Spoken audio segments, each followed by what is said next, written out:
ගණිතය ඉගෙන ගන්න බොහෝ දරුවන් අතරේ තියෙන අදහසක් තමයි ජ්‍යාමිතිය කොටස අමාරු විෂය කොටසක් කියන එක. ඒ වගේම සාමාන්‍ය පෙළ විභාගයේ අපේ ලංකාවේ සාමාන්‍ය පෙළ විභාගයේ ගණිත විෂයේ ජ්‍යාමිතිය කොටසේ ප්‍රශ්න වලට දරුවෝ මුහුණ දීලා තියෙන ආකාරය දිහා බැලුවාමත් අපිට පේනවා කිසියම් ගැටලුවක් තියෙනවා කියලා මේ ජ්‍යාමිතියේ ප්‍රශ්න වලට උත්තර ලියන්න. මේකට හොඳම උදාහරණයක් තමයි අපිට පුළුවන් මේ විභාග දෙපාර්තමේන්තුවේ ඇගීම් වාර්තාවල මේ සම්බන්ධයෙන් මොනවද තියෙන්නේ කියන එක හොයලා බලන්න. දැන් දීර්ඝ කාලයක් තිස්සේ විභාග දෙපාර්තමේන්තුවෙන් නිකුත් කරලා තියෙන ඇගීම් වාර්තා අපි අධ්‍යයනය කරොත් ඇත්තම මේක අධ්‍යයනය කරනවා නම් බොහොම හොඳයි. මේ තියෙන ප්‍රශ්නයක් තමයි සමහර මේ ගණිතයේ ඉගෙනීමේ යෙදෙන අය පවා මේ ඇගීම් වාර්තා හරියට පරිශීලනය කරන්නේ පාවිච්චි කරන්නේ. ඒක ලොකු අඩුවක්. ඇත්තට මම නම් හිතන්නේ 10-11 ශ්‍රේණිවල ඉගෙන ගන්න දරුවෝ පවා මේ තමන්ගේ පාසල් පුස්තකාලවල මේ ඇගීම් වාර්තා තියෙනවා. මේවා අරගෙන මේ ඇගීම් වාර්තාවල මොනවද ඇතුළත් වෙලා තියෙන්නේ කියලා මේ හොයලා බලනවා නම් ඇත්ත වශයෙන්ම ඒ හරහා ගොඩාක් දේවල් ඉගෙන ගන්න පුළුවන්. ඒතර මේ මම කිව්වේ මේ සාමාන්‍ය පෙළ ගණිතයේ ඇගීම් වාර්තා වල බැලුවොත් එහෙම විශේෂයෙන් දෙවනි ප්‍රශ්න පත්‍රයේ B කොටසේ එනවා ජ්‍යාමිතිය ගැටලු 3ක්. ඒතර ඒ ජ්‍යාමිතිය ගැටලු 3න් එක ගැටලුවක් එන්නේ එක ප්‍රශ්නයක් එන්නේ ජ්‍යාමිතික නිර්මාණ වලින්.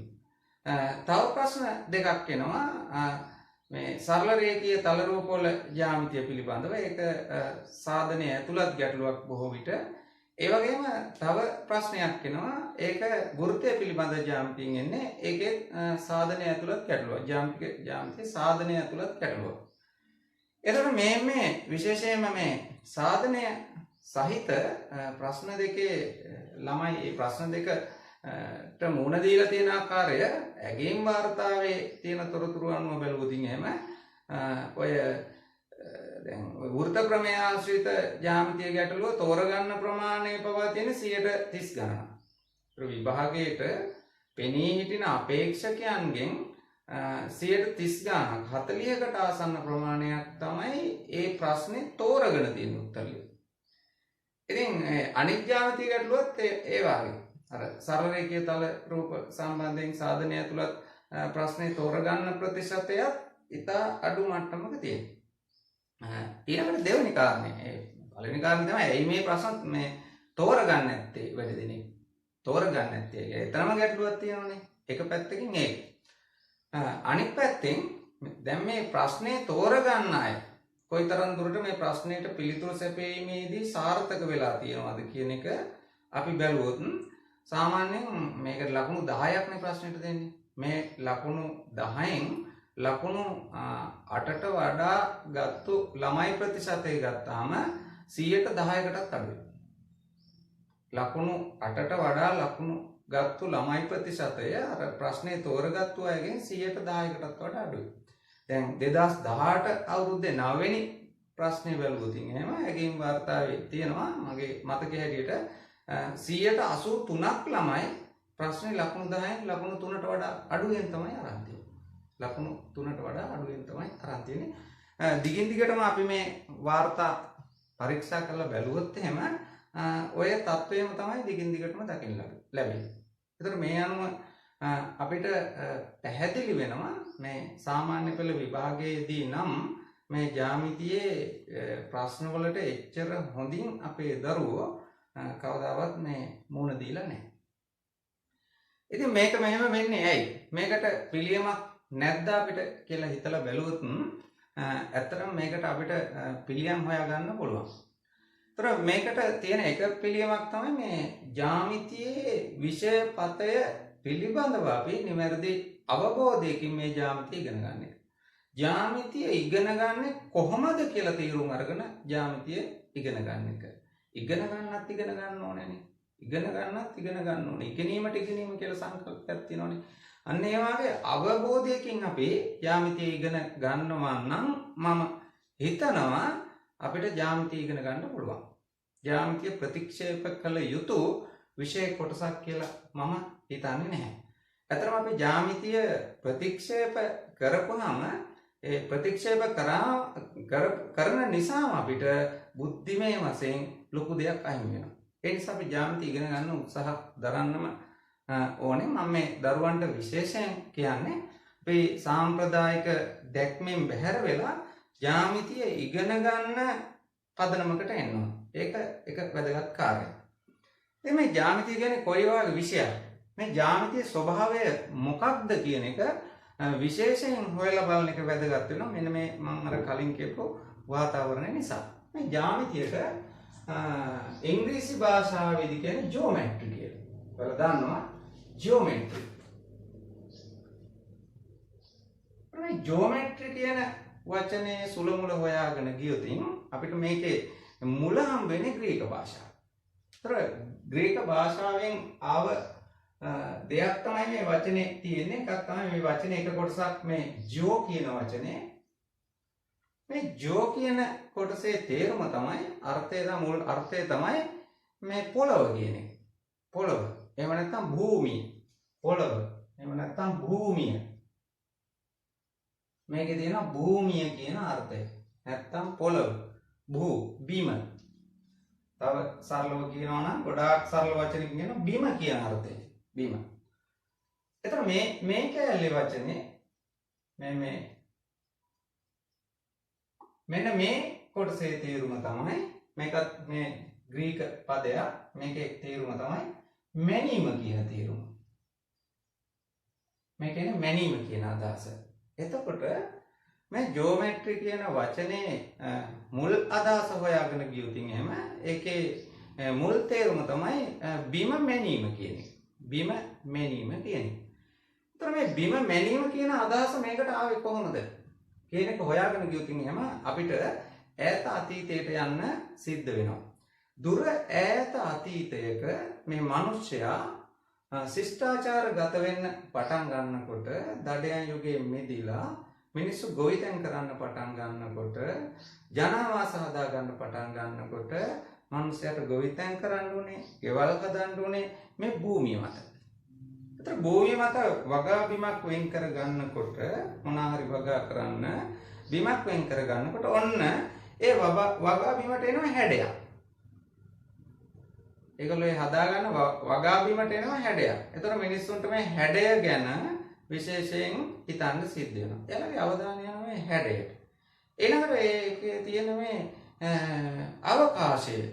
ඒ වගා බිමේ තියෙන අවකාශය පිළිබඳව එයාලට හිතන්න. ඒතර මේ අවකාශය පිළිබඳව එයාලා හිතන්න යමු වෙනවා. ඒතර මෙන්න මේ විදිහට මේ භූමියත් එක්ක කරපු ගනුදෙනුව නිසා මිනිසුන්ට යම් කාරණා අවබෝධ වෙන්න පටන් ගන්නවා. එකක් තමයි අවකාශය පිළිබඳව අදහසක් එනවා. අවකාශය. ඊළඟට ඒ අවකාශය තුල පිහිටි දේවල් වල හැඩය කියන එක. හැඩය කියන එක පිළිබඳව මිනිසුන්ට අවබෝධයක් එනවා, අදහසක් එනවා, සංජානනයක් ඇති වෙනවා. ඔන්න ඔහොම තමයි මේ ජ්‍යාමිතියට අවශ්‍ය කරන පසුබිම මිනිසුන්ගේ විඥානය ඇතුලේ හැදෙන්නේ. මිනිසුන්ගේ විඥානය ඇතුලේ හැදෙන්නේ. ඊළඟට හැඩය.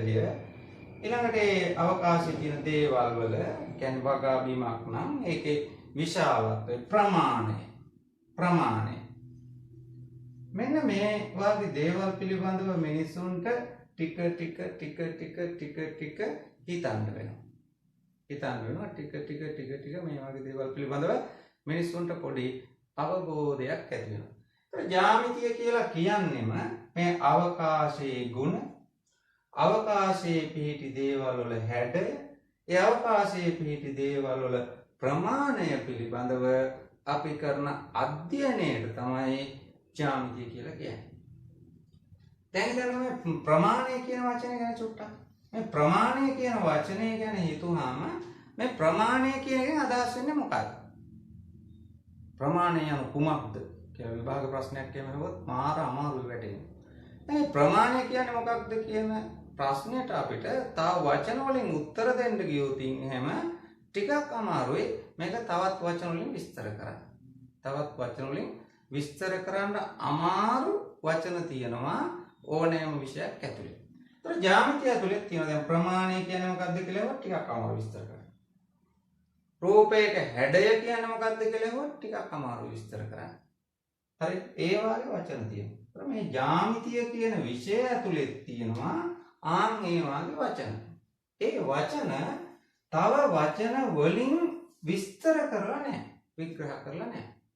ඒතර එහෙම වචන වලට අපි කියනවා ජ්‍යාමිතියේ තියෙන සමහර වචන අර්ථ නොදක්වන ලද පද. අර්ථ නොදැක් වූ පද. ඒකට අපි කියන්නේ අර්ථ නොදැක් වූ පද. අර්ථ නොදැක් වූ පද. ඔන්න බලන්න.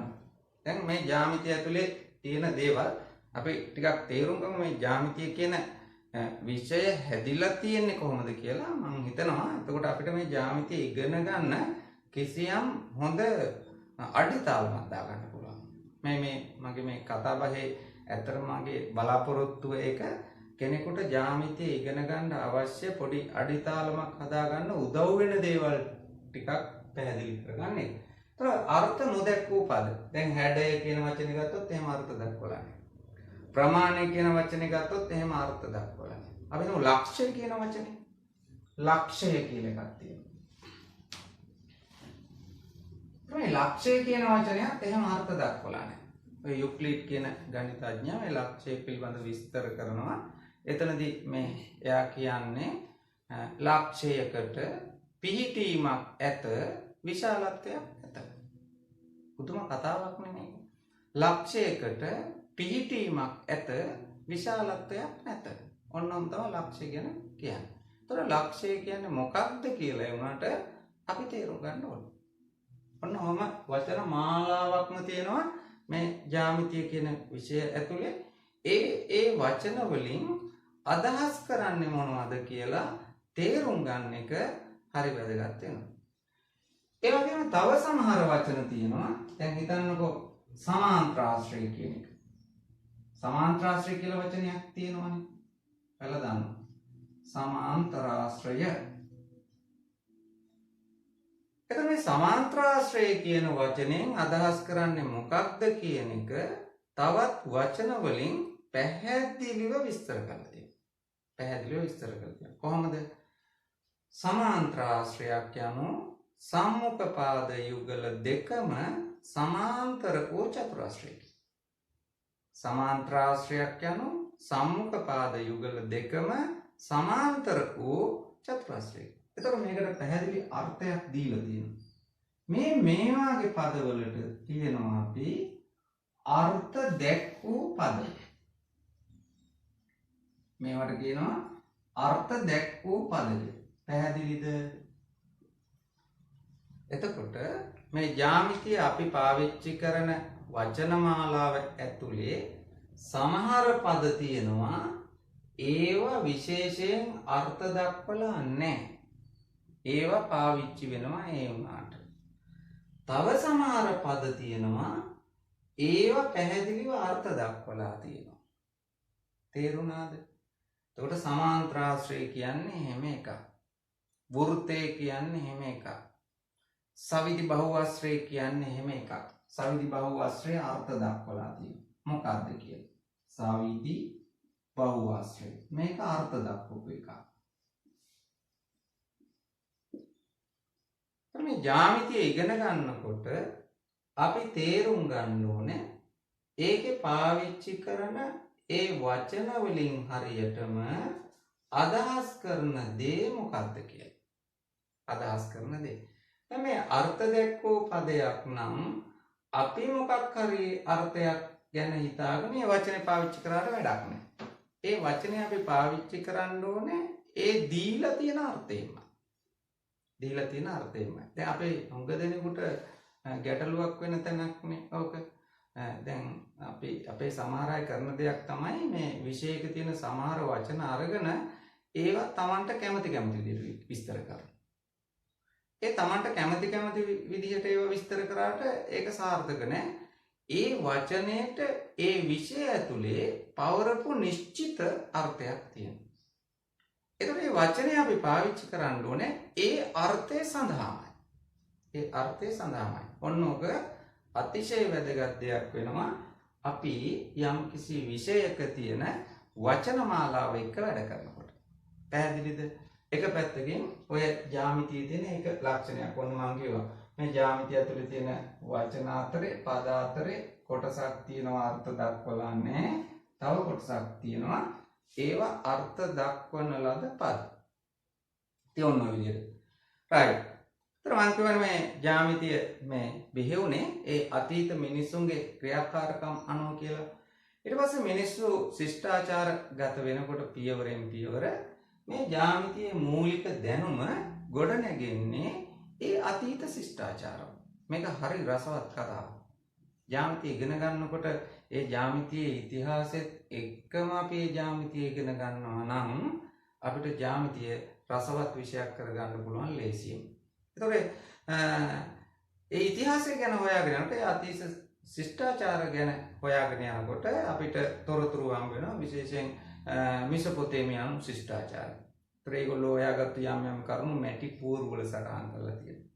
ඊළඟට මිසර ශිෂ්ටාචාරය. ඒතර ඒගොල්ලෝ හොයාගත්තු සමහර දේවල් එයාලගේ ඔය පැපිරස් ග්‍රන්ථ වල තියෙනවා. මොස්කව් පැපිරස් ඒ වගේ පැපිරස් වල තියෙනවා. රයින් පැපිරස් ඒ හරහා පිට එනවා ඒ පැරණි දැනුම. ඊළඟට ඔය ඉන්දු නිම්න ශිෂ්ටාචාරයේ ජ්‍යාමිතිය පිළිබඳව මූලික සොයාගැනීම් කරලා තියෙනවා. ඒතකොට ඒගොල්ලන්ගේ ඔය සුල්බා සූත්‍ර වගේ දේවල් වල එනවා මේක ඉතිහාසයේ. ඔන්න ඔය විදිහට අතීත ශිෂ්ටාචාරවල තමයි මේ ජ්‍යාමිතියේ මූලාරම්භය සිද්ධ වෙන්නේ. එතනින් පස්සේ මේ ජ්‍යාමිතිය විශ්ේ ලොකුම වර්ධනය අපිට දකින්න ලැබෙන්නේ ග්‍රීසියේදී. ග්‍රීක ගණිතඥයෝ අතර විශේෂයෙන්ම තේල්ස් කියලා ගණිතඥයෙක් ගැන සඳහන් වෙනවා. ක්‍රිස්තු පූර්ව 6 වෙනි සතවර්ෂයේදී විතර ජීවත් වෙච්ච ගණිතඥයෙක් තමයි තේල්ස් කියලා කියන්නේ. තේල්ස් මේ ජ්‍යාමිතිය කියන විෂය විධිමත්ව අධ්‍යයනය කරන්න පටන් ගත්ත පුද්ගලයෙක්. විශිෂ්ට ගණිතඥයෙක් තේල්ස්. ඒකට තේල්ස් මේකට ගෙනාව මෙහෙම අදහසක්. අපි යම් කිසි නිගමනයකට එනකොට නිකන් ආවට ගියාට එම නැත්නම් ඇත්තයි වාගේ පෙනුනට ඒ පිළිබඳව අවසාන නිගමනයකට එම වැරදි. ඒ වෙනුවට අපි කරන්න ඕනේ තර්කානුකූලව ඒ පිළිබඳව නිගමනයකට එන්න. ඒ කිව්වා මේ තේල්ස්ගේ මැදිහත් වීම ගැන තේල්ස් කරපු ලොකුම දේ තමයි මේ ජ්‍යාමිතියේදී අපි නිගමනයකට එන්න ඕනේ විදිහ මොකක්ද කියන එක හරියට පැහැදිලි කරන එක. එයා කිව්වේ යම් කිසි නිගමනයකට එනවා නම් ඒක අපි තර්කානුකූලව ඔප්පු කරලා ඉන්න ඕනේ කියලා. යම් කිසි නිගමනයකට එනවා නම් ඒක අපි තර්කානුකූලව ඔප්පු කරලා ඉන්න ඕනේ. දැන් උදාහරණයක් විදිහට තේල්ස් මේ අපි දන්නවා ප්‍රතිමුඛ කෝණ ගැන ඉගෙන ගනිද්දී තේල්ස් ඔප්පු කරලා පෙන්නනවා. ඒ කියන්නේ සාධනය කරනවා. ඔන්න නියම වචනේ. මේ වචනේ තමයි අපේ හුඟක් අය බය. සාධනය කරන කියන්නේ තර්කානුකූලව හේතු දක්වමින් යම්කිසි ප්‍රකාශනයක් සත්‍යයි කියන එක තහවුරු කරනවා. සරලව කියනවා. මේකට අපි සාධනය කියලා කියනවා. ඔන්න ඔය සාධනය කියන එක ගණිතයට කියන්නේ තේල්ස් විසින්. ඇත්තටම ඒකනේ ඊට පස්සේ මේ ගණිතයේ නිගමන වලට එන නියම පදනම වෙන්නේ. සැබෑ පදනම වෙන්නේ ඔක තේල්ස් විසින් තමයි ගණිතයට අරගෙන එන්නේ. එතකොට තේල්ස් මෙන්න මෙහෙම දෙයක් කරන දැන් මේ උදාහරණයක් විදිහට මේක තේල්ස් කරලා පෙන්නනවා. සරල රේඛා දෙකක් ඡේදනය වෙනකොට හැදෙන ප්‍රතිමුඛ කෝණ. සරල රේඛා දෙකක් ඡේදනය වෙද්දී හැදෙන ප්‍රතිමුඛ කෝණ සමාන වෙනවා කියන එක තේල්ස් විසින් සාධනය කරනවා. දැන් මේ තියෙන සරල රේඛා දෙකක් කියලා හිතන්න. ඒතර මෙතන තියෙන මේ කෝණ. මේ කෝණය අපි නම් කරමු මේකේ අගය A කියලා. මේ අගය අපි නම් කරමු B කියලා. ඊළඟට මේක අපි නම් කරමු C කියලා. මේ අපි නම් කරමු D කියලා. මෙන්න මේ විදිහට නම් කරමු. ඒතර තේල්ස් මේ A සහ C ප්‍රතිමුඛ කෝණ මේ A C ට සමානයි කියන එක මේ තර්කානුකූලව ඔප්පු කරලා බලන්න. තර්කානුකූලවම ඔප්පු කරලා බලන්න. කොහොමද ඒක පෙන්නන්නේ? දැන් ඔයාලා බලන්න මේ A කෝණයයි B කෝණයයි. මේ අගේ AO කෝණයයි මේ අගේ BO කෝණයයි මේ කෝණ දෙක මෙන්න මේ සරල රේඛාව මත මෙන්න මේ සරල රේඛාව මත බද්ධ කෝණය උගලයක්. බද්ධ කෝණය උගලයක්. ඒතර ඔය වෙද්දී පැහැදිලිව හොයාගෙන තිබුණා සරල රේඛාවක් මත බද්ධ කෝණ යුගලයේ එකතුව අංශක 180ක් කියලා. ඒතර අපිට ඒ නිසා නිගමනයකට එන්න පුළුවන් A ගේ B ගේ එකතුව අංශක 180ක් කියලා. ඇත්තටම ග්‍රීක ගණිතඥයෝ මේක ලියුවේ ඍජු කෝණ දෙකක් කියලා. දැන් ඍජු කෝණ වලින් තමයි මේක කතා කරන්නේ. අපි දැන් 180යි කියලා ලියමු. ඍජු කෝණ දෙකයි කියලා තමයි යුක්ලිඩ්ල සඳහන් කරන්නේ. මේකට හේතුව ඔන්න මේ කාරණේ ඉදිරිපත් කරපුවාම මේකේ හේතුව ඉදිරිපත් කරනවා. මේකට හේතුවක් දෙන්න බැරි නම් කාට හරි මෙන්න මේක පිළිගන්න බෑ. මේ දේ පිළිගන්න නම් මේකට හේතුවක් තියෙනවා. මේකට හේතුවක් දෙන්න බැරි නම් මේක පිළිගන්න බෑ. ඔක තමයි තේල්ස් කියන අදහස. ඒතර මේකට හේතුවක් තියෙනවා. මොකද්ද? සරල රේඛාවක් මත බද්ධ කෝණ. සරල රේඛාවක් මත බද්ධ කෝණ වීම.